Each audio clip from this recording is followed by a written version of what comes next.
Condromalácia patelar. Você já ouviu falar dessa doença? Pois é, nesse vídeo nós vamos trazer várias dicas e orientações para que você possa diagnosticar, mas também tratar a dor que você sente no seu joelho. Sou o Dr. Tanguy, sou médico, sou ortopedista, trabalho com isso há mais de 20 anos.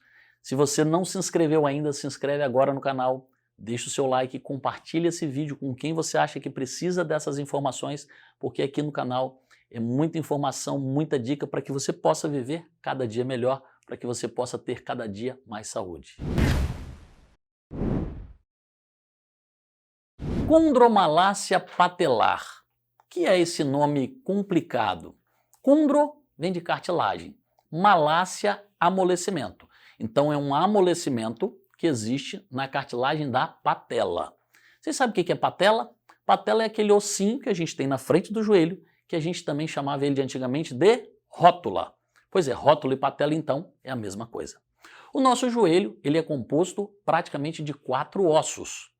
Eu tenho a patela, como eu te disse, eu tenho o fêmur, eu tenho a tíbia e a fíbula, que é esse ossinho que antigamente chamava perônio e hoje chama fíbula. Só que os 3 ossos que se articulam especificamente no nosso joelho é o fêmur com a patela e a tíbia. O fêmur ele é muito mais forte, a patela perto do fêmur é muito mais fraca. E quando eu começo a ter algum mecanismo que leve a compressão da minha patela contra o meu fêmur, adivinha quem leva pior? Pois é, a corda sempre arrebenta para o lado mais fraco. Então a patela começa a sofrer mais do que o fêmur, levando ao que a gente chama de condromalácia patelar. Mas qual é a causa da condromalácia? A maioria das vezes eu tenho um problema de alinhamento patelar. Você sabia que as mulheres elas têm o joelho normalmente para dentro? A gente chama joelho em valgo. Um exemplo muito frequente, por exemplo, é o joelho da Gisele Bündchen. Você vai ver que quando ela vai andar, quando ela vai desfilar, muitas vezes ela quase cruza uma perna na outra. A Gisele Bündchen é um exemplo muito clássico de um joelho valgo. Por exemplo, o joelho do Romário, jogador de futebol, que é senador, já é um joelho varo, que é um joelho arqueado. O próprio Garrincha também tinha um joelho varo. E aí o que acontece? Quando eu tenho uma alteração do alinhamento do joelho, eu coloco a patela em conflito contra o fêmur. Isso é o que a gente muitas vezes chama de síndrome femoropatelar. Então a síndrome femoropatelar é a causa original da condromalácia patelar. Então isso é muito mais frequente nas mulheres. E aí eu tenho um fator agravante. Por que a maioria das vezes eu tenho quase 7 mulheres para cada homem quando a gente fala em relação a problemas de dor de condromalácia de patela? Porque a maioria das vezes as mulheres vão para a academia e elas trabalham com muito peso, às vezes até acima do que o necessário. Principalmente para os exercícios de bumbum e os exercícios de coxa. Quando essa pessoa faz uma atividade física, às vezes numa angulação errada, por exemplo, um agachamento de forma inadequada, ou quando ela faz com um peso acima do que ela deveria, ela coloca a cartilagem da patela em conflito contra o fêmur. E aí, muitas vezes esses pacientes chegam no nosso consultório queixando de dor com frequência. Se essa dor ela não for ouvida e não for corrigido esse problema, qual é o grande problema? Essa condromalácia de patela ela leva a um desgaste da patela. Esse desgaste ele pode variar do grau 0 até o grau 5. Quando eu começo a ter o grau 5, qual é o grande problema? Eu começo a ter erosões na cartilagem. Como a cartilagem ela é como se fosse um ovo cozido, eu tenho a cartilagem do fêmur passando em relação à cartilagem da patela. Quando eu começo a ter um atrito aumentado, ela começa a soltar fragmentos. Além desse fragmento ser doloroso dentro da articulação, porque ele funciona como um corpo livre dentro da articulação, você já imaginou uma engrenagem com uma brita, uma pedrinha lá dentro? É isso que acontece. Eu também levo a dor nessa articulação e também a crepitação. Muitas vezes os pacientes chegam e falam, doutor, quando eu mexo o joelho, cara, parece que tem areia dentro. faz esse barulho. Isso já são sintomas e sinais de uma condromalácia mais avançada, talvez grau 4, talvez grau 5. Então, um dos fatores mais importantes em relação à condromalácia, um deles é fazer uma avaliação do alinhamento do joelho.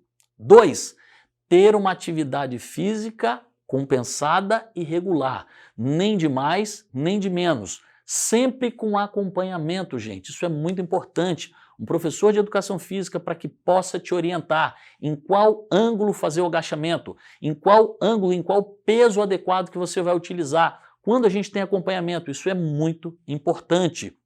Só que muitos profissionais, inclusive da área médica, o paciente chega com a condromalácia de patela, ele vira para o paciente e fala o seguinte, olha só, você não vai mais fazer exercícios físicos, você não vai mais fazer agachamento. Cara, o agachamento é um exercício fantástico, desde que quando feito sob orientação e dentro da carga adequada. Então, esse paciente, muitas vezes, eu preciso adequar o que ele vai fazer. Então, esse acompanhamento, ele é muito bem-vindo, tá? E aí, o paciente está tendo dor com frequência. A maioria das vezes, as dores musculoesqueléticas, elas cursam com 3 sintomas: dor, inflamação e contratura muscular. Então aquelas medicações que têm anti-inflamatório, relaxante e analgésico, eles atuam muito bem. Mas como eu te disse, eles estão tratando a consequência, que é a dor. Qual é a causa? Uma instabilidade pela síndrome femoropatelar. Então eu tenho que avaliar o alinhamento, eu tenho que avaliar os exercícios físicos. Outra coisa, sobrepeso. Tanto pegar peso demais na academia, quanto estar acima do peso. Vocês vão ver, gente, toda patologia que eu vou falar da parte ortopédica, o sobrepeso ele é um fator importantíssimo. Então, do tratamento da síndrome femoropatelar ou da condromalácia de patela ou qualquer outro tratamento ortopédico, a perda de peso ela é fundamental. Então, esses 2 fatores, atividade física regular, controle do peso. Um outro fator que a gente pode utilizar e que a gente tem utilizado durante bom tempo é o uso da condroitina e glicosamina e o uso dos colágenos. Quando a gente fala de colágeno, a gente tem o colágeno não hidrolisado, que ele não é formador de cartilagem, ele serve só como um anti-inflamatório. E o colágeno hidrolisado, esse sim é formador de cartilagem. A maioria das vezes, o que eu recomendo para os meus pacientes? Eu intercalo o uso da condroitina e glicosamina com o colágeno hidrolisado. Não tem aquela casa de pau a pique do interior que o pessoal fazia antigamente, que você tem a madeira, só que você tem o barro? Pois é, o colágeno, ele funciona como a madeira, ele é a estrutura.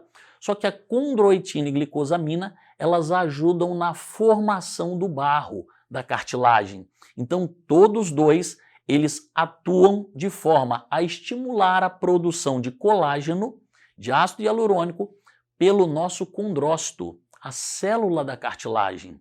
Então, o uso tanto de condroitina e glicosamina quanto de colágeno hidrolisado tem excelentes resultados a longo prazo. Qual é o grande problema? Aí a pessoa vem falar, Tanguy, mas não existe estudo científico de evidência nível A. Olha o que acontece, a maioria das vezes os colágenos hidrolisados, assim como a condroitina e glicosamina, eles não podem ser patenteados. Então, se você estiver esperando estudo de evidência nível A de um grande laboratório, de um medicamento ou um suplemento alimentar que não pode ser patenteado, esquece, a gente não vai ter. Só que isso a gente fala pelo uso de experiência. Eu trabalho com colágenos há mais de 10 anos. Inclusive, eu uso colágeno, condroitina e glicosamina. Por quê? Eu me considero um atleta. Eu faço atividades físicas todos os dias. Quando eu posso e quando eu tenho tempo, às vezes faço 2 vezes por dia, porque isso me faz muito bem. Então, eu uso, prescrevo para os meus clientes com excelentes resultados. Então, eu uso sim condroitina e glicosamina, peptídeo de colágeno. A maioria das vezes, o que eu faço? Você pode intercalar.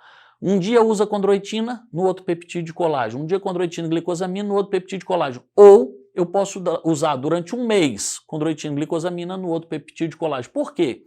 Quando eu vou usar dia sim, dia não, o problema é que eu tenho que comprar os 2 juntos. E o grande problema que a gente tem desses suplementos aqui no Brasil ainda é o custo. Ainda acaba ficando caro. Por exemplo, um condroitina e glicosamina para o tratamento de um mês fica em torno de 100 a 150 reais. Colágeno, a mesma coisa. Então, se você tiver que comprar os dois, nós estamos falando quase de 300 reais só de suplementação durante um mês. Tanguy, e quanto tempo para eu observar um resultado? No mínimo 3 meses de tratamento. Então, a maioria das vezes, a síndrome femoropatelar ou a condromalácia de patela não precisam de tratamento cirúrgico. A gente precisa de tratamento cirúrgico em 1 a 5% dos casos, ou seja, 95% dos casos. Quando eu adequar a atividade física, o peso e uma suplementação com condroitina e glicosamina e peptídeo de colágeno, eu resolvo praticamente 95% dos casos de condromalácia de patela sem cirurgia. Gente, se você gostou desse vídeo, compartilha com quem você acha que precisa, se inscreve aqui no canal, deixa o seu comentário aí embaixo, porque é muito importante. A sua participação, isso estimula a gente a trazer cada vez mais informação, cada vez mais dica, para que você possa cuidar não só da sua doença, que você possa cuidar da sua saúde, preservando sua saúde, preservando sua qualidade de vida, para que a gente possa ser muito mais feliz.